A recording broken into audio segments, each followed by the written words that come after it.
Yəni hamı bacarığının və potensialının maksimumunu seçir. Əgər bir adamın maksimum potensialı fəhləlik eləməkdirsə, o ona görə onu seçir. Çünki ondan başqa heç nə bacarmır. Sözü mən tez-tez olur, taksidə gedəndə soruşuram da, ki, nə qədər qazanırsınız, xoş vaxtsınız, xoş vaxt edirsiniz və s. Ya iş yoxdur. Deyirəm, tamam, gözəl, iş yoxdur. Necə olur ki, mənim işçilərim, nə bilim, 5-6 min dollar qazanır, 10 min dollar, ondan da çox qazananlar var. Sən deyirsən ki, iş yox. Mən işçi axtarım tapamam, sən işçi yox. Deyirəm, gəlim işləyim də, o nədir ki, nə işidir ki, gəlim iş. Deyirəm, yaxşı, nə bacarırsan? Dil bilirsən, yox. Proqramlaşdırma bilirsən, yox.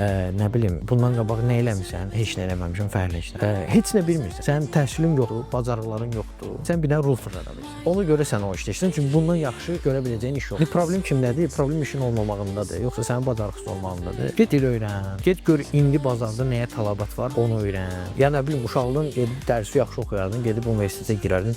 Mən dövlətin hesabını oxumuşam universitetində, yəni pulsuz oxumuşam. Yaxşı oxu ki, gedib pulsuz oxuyasan da. Gedir 2 il oxuyur, sonra deyir, ödəniş bahadır.